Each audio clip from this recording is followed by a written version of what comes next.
Hello, Tatay! Hi, Tatay!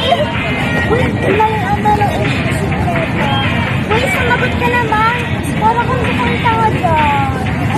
Mukhang tanga. Alam ko na iniisip na ito. Sa ginawa ng tatang sa kanya. Siguro nga eh. Alam mo, kitang-kita pa yung mga pasa sa katawan niya. Ginawa na naman ata pang-timbog ng topo niya.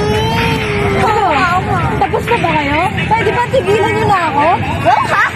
Tigilan? Sabi mo lang sa papa mo pala, tigilan ko na ako palo. Ow. Paano kasi? Masyado kang nagpakabanal. Akalain mo, ang kulit ko talagang simbami, no? Tinalo pang pare. Magmula ngayon, tatawagin kita. Pastora Daday! Pastora, tatay! Tigilan niyo na ako!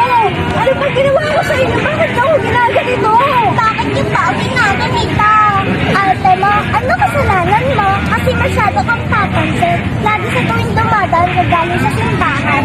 Akala mo, banal ka talaga. May panalitang pinusok ng Alam mo, tatay, ganito lang. Titigil kami. Titigil ka sa amin. At saka tigilan mo na yung pagsisimba mo. Di ka naman kasi banal eh. Nagpipilin ka lang. Tsaka, hindi ka naman papapalo ng tatay mo. At nakapaglaro ka pa, no? Sagot! Tatay, dali. Hindi ako sa kahit may sinasabi ko. Hindi ko gagawin yan. Kahit panawin ako ng tatay ko, wag lang ako makipaglaro sa inyo.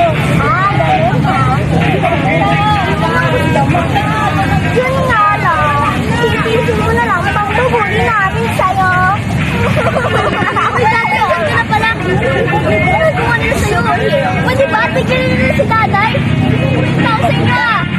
Uy, ikaw, magpakahiro dyan? Piliniro ka. Uy, kalang